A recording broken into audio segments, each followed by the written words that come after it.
Hi guys, welcome to Life is for the Living. Today's topic is what you have seen in the on the thumbnail, how I made my first solid million. And by solid I mean there was a time I made that much, but then it did not last. I'll tell you one of the investments that I did that I regretted, and then so maybe you can learn from it, and then how I ended up correcting the mistake, and now I was able to become financially secure so that I made the million and it stayed and it kept growing. I'll give the shout out of the subscriber of the day at the end of the video, so stay tuned up to the end so that you can know who the subscriber of the day is. Now I'll start by mentioning some of the mistakes that I made when in my financial journey. Now if you've been watching my videos, I gave stories of how my school and how I used to walk, and I told myself next time I'll be driving, and next time I'll be having this and that. So I was motivated, I was ambitious when I was young. I wanted to make money, but then I started making money at an early age, but then I just couldn't keep most of the money. Now, what are some of the bad habits or the mistakes or the things that I did that made me not keep the money? One, it's the way I really had bad spending habits. I used to be a spendthrift. And then most of my spending was influenced, like I would say, by peer. It was like I used to spend money to please people, the people pleasing. Like, okay, for those who work like in the city and stuff, there's this thing of going to work in suits, in expensive clothing. But then I didn't know that you could just just go with decent clothing. It didn't have to be like an expensive suit. But then it's like I don't know even who I was competing with anyway. I remember like the cheapest suits that I used to buy was around 3K. There's a lady, I think she's a subscriber here also, who used to provide us, sell suits to us. So I think the cheapest used to be 3K, but then she used to have like 4K, 5K. It depends on whether it's a 3-piece suit or 4-piece, whether it's a 2-piece, depending on whatever that you wanted. But then anyway, she was just doing her business. But then I didn't realize that actually that was one of the buys that I was doing that was really not worth. Because right now I have like almost 5 suitcases full of suits that I have not even put them on for the past like I think 7-8 years. Some I've donated, some I just kept them for sentimental. I don't even know why I keep them. I don't even think I'll put them on anyway. But then anyway, so that's where some of the mistakes, the monies used to go to. So you can imagine like, and sometimes you want to compete and you're keeping up some sort of class that you don't want to be soon, to be seen wearing the same suit you were wearing last week. So what I used to do is like I have suits for this week, and then next week I'll have different types of suits, and then probably if I have to repeat is in the third week, that's how. So you end up with so many clothes, So you can imagine, just do the maths. Like if let's say one suit, even on the minimum, is 3K. So in a week, if it's 5 days, that's 15K. So you can imagine if I have like so many suits, like that's where money used to go. And it just never just used to be on the the official wear. Also did some lots of spending when it came to shoes and the heels that used to go with the suits, and also the like casual wear, like the kind of clothes that like I would want to be seen looking good during working hours, and even when we used to go out partying, I wanted to look like really good. So definitely I used to spend a lot of money on just like designer kind of casual clothing. Now, so that was one of the mistakes, just unnecessary buys, clothing that, to be honest, I didn't need that much clothing. And then another thing is the kind of company that I kept. So I had this company that over the weekends that we could just be like, it was partying after partying, and we would spend a lot of money, on drinks, the weekend, like it always has to be like you can't spend the weekend at home. So we used to spend a lot of money. And then another mistake that I did is lending people money. People don't pay back. People who owe me money out there are so many. When they come to you borrowing the money, people come with real problems. You give them the money. Wait until it's time for them to pay up, and you'll have excuses. They even end up blocking you, and you're the one who lend the money to them. So that's another mistake that I did, lending people money. And then lastly, one of the things that I used to do, but I didn't do a lot of it, but then I even find it still unnecessary, just going to these functions that require you to be putting on, some different kind of theme party clothing and stuff, like it's baby showers, I don't know, it's what kind of, those kind of things that so sometimes I would attend some of those functions. You don't even have money. Sometimes you borrow money just to buy something that you would even just wear for one day, so that is one of the things that also I used to spend money on. And then I never used to do any much savings. Like I used to live paycheck to, from paycheck to paycheck. So what I did, some of the solutions that I did, I stopped going to some of those, parties that I'm talking about, where you are required to wear a certain kind of clothes. Okay, right now I would attend one or two because I can afford to buy whatever I want. But by then, I was training, and I'm so sure there are so many people who train to fit in. So I stopped doing that. And then another thing that I started doing, I started learning how to keep some money, and then let it stay, so that I just don't spend everything that I had. And then another thing, I stopped, those impulse buying. You see a nice thing, you're buying. Like if it's not on the budget, I will not buy it. And then also I became conscious when it came to buying things, like especially clothing. Now, for instance, in my videos, you'll see me with maybe clothing like this dress. I have like 3 or 4 similar dresses, but then with different patterns. Like this is like black and gray and red, and then I have like another one that has a lighter shade. One has green in it. Now, why do I have the same clothing with the same pattern?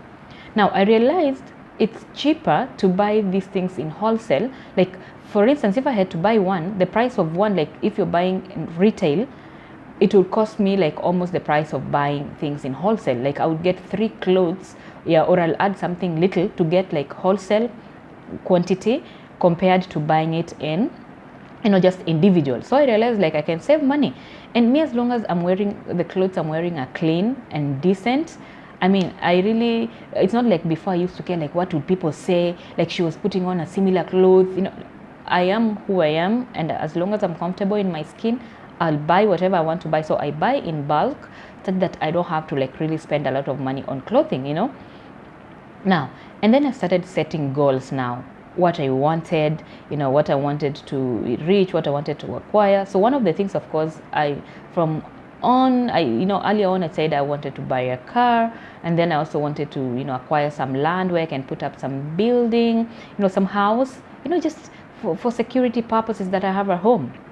Now, of course, this time when I'm, making these plans, and even up to today, I actually make plans before I get the money. So that by the time I'm getting money, I always work, do I say backwards? Like I have plans and then I look for the money more than having money and then I don't have plans, Like it's really dangerous having money with no plans, because it could go to anything. So with that, I started coming up with some sort of, consistency. I would save some money here and there. So it actually took me, and actually I shared of some friends that I realized that were maybe pulling me back. Sometimes you have friends who would just want maybe to talk about, things that don't, earn you money. I'm not saying it has to be like money every time, but it has to be some sort of friendship that is progressing in nature. Like for instance, me, I have this motto that if it's not making you money, then it must be costing you money. So like if it's costing me money more than it's making me money, then I wouldn't go. So most of the associations I cut, and especially people who are just like with me for the sake of some sort of benefit that I came to realize later. Anyway, fast forward, it took me almost 6 years in saving and changing my habit and everything to make my first million. I was happy, because it grew slowly by slowly. Now, when I made my first million, what did I do? The first thing I bought a car. Now, of course, that one got me more friends. It got me, like I could go to places. But now I realize that's like one of the worst buys that I ever did. Okay, at that time, yes, a car is necessary, but I didn't need a car. I think I had not reached the point where I needed to buy that. Now, when you buy a car is just like maybe giving birth to a baby. Like when you have a baby, you start spending. the car will want fuel. Like back at home, it's not like here. Here, I've never seen parking fees being charged. People park and there's no parking fees. But at home, there is like you anywhere you find a parking, you have to like pay, especially if you're in the CBD, or some of these. Sometimes actually nowadays parking, most places, even some estates, you actually pay for parking. So I went from paying public transportation of about 20 shillings, because I used to live in Kariako. Kariako is just, for those who know where Kariako is, just like 10 minutes from town. So I could pay 20 shillings to town and 20 shillings back at home. So I went from 20 shillings to driving, of course, that is fuel, to parking fees. By then, I think it was 150, and then I think it was increased to 300. So now my expenditure started going up.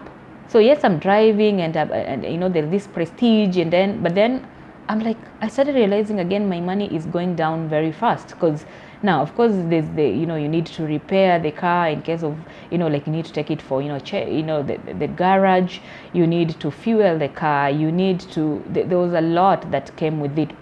On top of parking, of course, we have those parking boys that always, like, whenever you're going to get your car, it's like, madam, we're the ones who watched, after your car during the, there's just a lot. For those who own cars, they know what I'm talking about.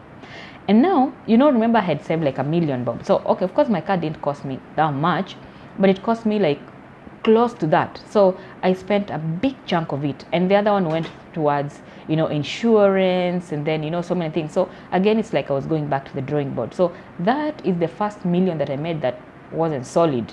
Because even if I sold the car, a car is a depreciating asset. I could not make the same money that I had spent.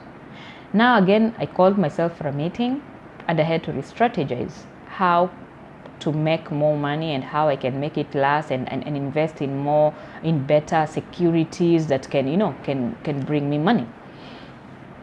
So I started saving again. The journey took me almost 4.5 years. So, but then this one took me a shorter time compared to the first one, because now I had changed jobs. I was getting now better paid, and then I was saving more money from the job. So I was able to make money, and that is now post car. So it took me like almost 4.5 years to make, so to reach around 600,000. That was just before $1 million, 700,000. So, and the money, I just used to keep the money in the bank, no more savings account. That's again one mistake that I realized, that money could have been growing even over time, but that is something I learned later. So I'm giving you some of the lessons so that you can, this is where now I can call it maybe a hack, where you can be able to just maybe learn from the mistakes that I made. So I approached my banker, and then we talked about like what kind of investments I can do. So I was advised, like, instead of just putting the money in the savings account, why couldn't I open an FD, a fixed deposit account, and keep the money there, and the money can be earning some interest. And true to it, the first year, I remember I had an interest of around close to 50 something thousand there. I don't remember the exact amount, because I was given at an interest of 10%. So I invested, actually the first amount that I put in the fixed deposit was $500,000. So I put into a fixed deposit account that was earning, I remember the interest, that was around 2017, 2018 there. So I put the $500,000, and then the interest rate by then was around 10.5 with my bank. But then some banks were giving at 9, some were giving at 8 point something. So depending on the card rate and how you negotiate your way with the bank. So they gave me at 10.5. So I remember the interest was around that much. So yeah, around 40 something, okay, 50, whatever. I earned some interest from it for a year. I mean, I felt good. I told myself, like, yeah, so if I can make money out of, just investing, just my money can earn money, that was good. So it gave me more motivation to keep saving. So, and now with the fixed deposit account, what I did, I had fixed the amount for a year. Now that's again another mistake that I made. what I did in a year, of course, yes, the money will be fixed. I cannot access that money, and I cannot even add more.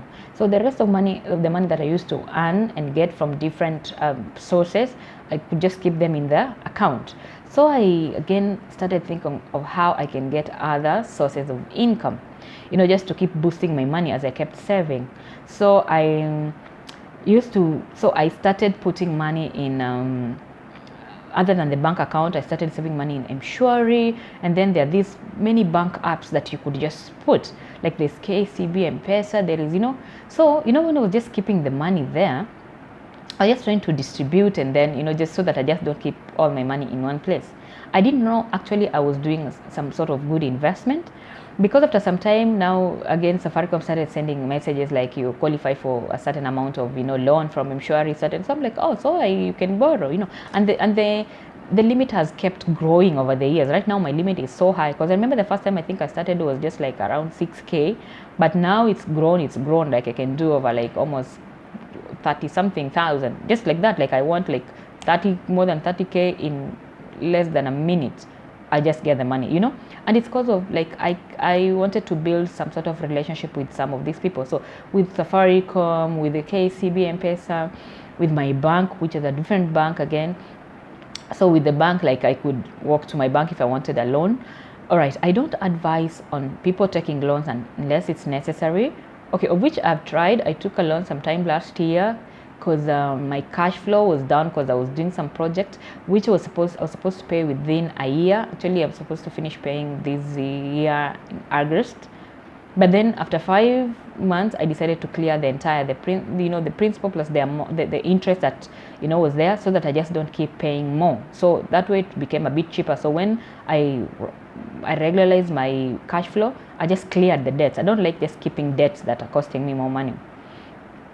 So with that, now I was able again to start looking for other sources of income. Now remember, now after the first maturity, I reinvested. Now the $500,000 plus the interest plus more money that I had saved over time. So I actually reached like more than $1 million, because over a year I had saved some more money that I added to the one that was in the fixed deposit account. So I remember the second time I fixed close to, I think 1.2 something, yeah.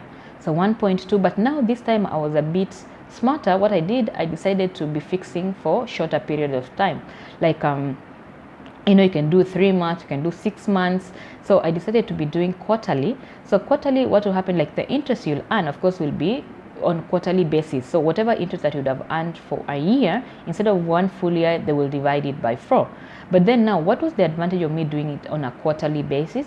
Now on a quarterly basis, it ensured that after every 3 months, the money that I'm reinvesting, I reinvest the principal, the interest plus any other extra money that I had made during these 3 months, instead of waiting for like a whole year and keeping money that is not earning any interest. And then on top of that, I also had like, you can do like things like the M-Pesa, the Mshwari fixed account, where you fix the account and it earns some money. Let me tell you, that extra coin, long time ago we used to walk on the road and pick money. Nowadays, I don't know, nobody drops money. So like any extra amount that you earn, to me it counts. So that is how I started, conscious saving and making money, and I was happy. And now I started now thinking of like some of the assets that I can buy that can act like a store of value, rather than like when I did the car purchase. So what I did, the next thing like on my list, I wanted to have land. So I was actually able just to get money and just buy land cash, which wasn't cheap, by the way. I remember like it cost me like a lot of money, but then it was a very good buy. But if I had not saved the money, I would not be having money to do that. And then just a year after I bought my land, I started putting up, a house which is like almost 90% complete. So I'll actually, maybe a month or 2 from now, when I go back home, I'll be able to give you vlogs of, because this channel is about life is for the living. I'll show you like what kind of life I live back at home. But what this video was about, just showing you how you can be able to create money. Now the thing is, it doesn't have to go to $1 million. Let me tell you, like my journey started very slowly. Like I couldn't even save 10K. There are those people who save like even 2,000. They're like, you just feel like, I don't know, you need to get that money to go and buy what, whatever, again you go back to zero. So I started like, having things like budgets. Like if something is not within my budget, I will not buy. And then before I spend, I always ask myself whether it is really, really necessary to buy a certain thing. And then I also stop lending people money. That is the thing. And even the people I associate with, the thing is, let us just call a thing a thing. Try also to make associations with people who make you grow. If there are people who just want to pull you down. So the thing is, I'm not saying like all your friends should be moneyed, but then like when you're making some investment decisions, you can actually just discuss with other people who maybe have the similar mindset like you have. Because let's say you're talking to someone like the way you want to buy, I don't know what kind of car, what kind of house or whatever, and then they don't have anything.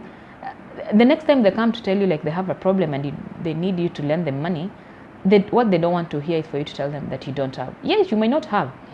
And like for instance, when I decided to do a fixed deposit account, now that way it taught me how to have money and not have money at the same time. When the money is fixed, you can't access the money easily.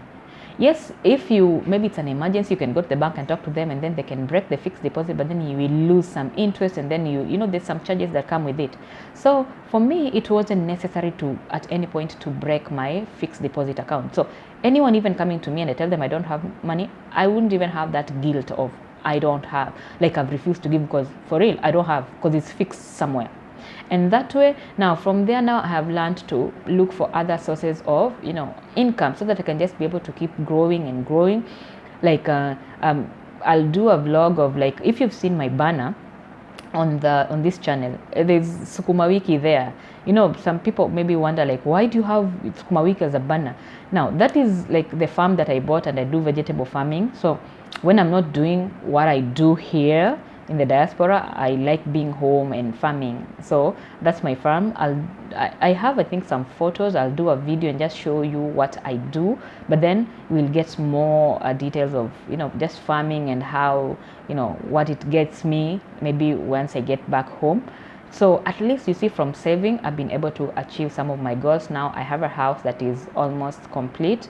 It's not maybe the biggest mansion, but at least I have somewhere just in case maybe something happens to me. I don't have to be kicked out of anyone's house, because at least I put up something. I have some land that I can do some secondary sort of income, or tertiary, like I can do vegetables and sell them. And then, so what I'm saying is, like, yes, you can grow. You just try. Requires a lot of discipline. Always follow your budget. Just don't do impulse buying. Cut unnecessary spending. Like those extra, like you have to dress to impress, once in a while it's okay. But to me, I think if it's a normal thing, and if this is what maybe you're associating with people who do that, these are some of the things that will just keep pulling you down, and you'll keep using money. And sometimes you have money, you're like, today you had money, tomorrow you don't know what happened to the money. It's because of that. Avoid unnecessary debt, because debt normally just attracts like interest. That extra money that you're using to pay debt, you could save. So just have that habit of little savings here and there, and you'll just see your money grow. It might take you time. You see, for me, the first time it took me almost 6 years to hit my first solid M. And then later, now at least I had known some of the mistakes that I had made. I rectified. I did more savings. I did more investing. So like my money is able to keep growing by itself.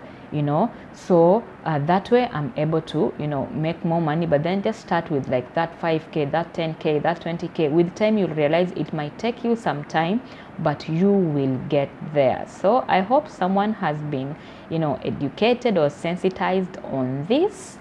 So now it's time for the shout out of the day. Now the subscriber for the day is called Shanique Paul. I hope that I have pronounced your name correctly.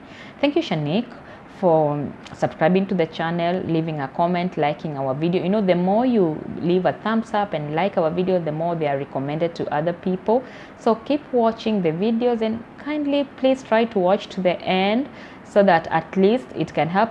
All right, this is just another avenue where I give my experiences, and maybe, as I said, in future could be another source of income. And maybe once I start earning from here, again, I will tell you how long it took me and how the journey, because the people who are on the channel right now are the people that I'm beginning with. So with time, you will have seen my growth over time. So, and then I'll be able to share. So, but I will end this vlog here. So it is possible for you to be able to make that million and make it even grow. Like right now, my mindset, I know how little a million is because I made it, you know. But before that, I used to think like once I get to 1 million, I'll be like the richest. But nah. But then at least I can say I have some sort of financial stability. Yes, I'm not rich, but I am comfortable, and so can you be. Actually, the idea is not to look rich, but be rich. I remember just maybe before I end, I was joking with my sister. You know, okay, long time ago I used to have like long hair, and I used to spend a lot of money in the salon. That's another thing that used to eat a lot of my money. But then, okay, I cut my hair for some reason, which maybe someday I'll tell you why. But then, so like my sister kept telling me like, you know, you don't look like the money. I'm like, the idea is not to look it, but to be it, because there are so many people that you can confuse, you know, the way they're dressing, the way they're walking. You think they have a lot of money, but then in most cases, the people who have the money are the people who don't look. I'm not saying I'm super rich, but I'm saying like I can comfortably get by. So I think you get the point. And don't ever say that my pay is small, I can't save. It's just to be realistic. You cannot, let's say, be earning 50,000 and then you live in a house of maybe 25,000. You cannot be just spending like half your salary on, you know, you have to budget on, you know, how you're going to spend your money. But please try to save before you spend. You know what I mean is put money aside so that you can always, it's like you're always going to borrow from savings rather than saying I will save whatever that will be left. So with that, you can be able just to grow yourself, you know, slowly by slowly. So until next time, guys, thank you for watching. I appreciate. Remember to subscribe to the channel and, you know, just leave a comment. Bye bye.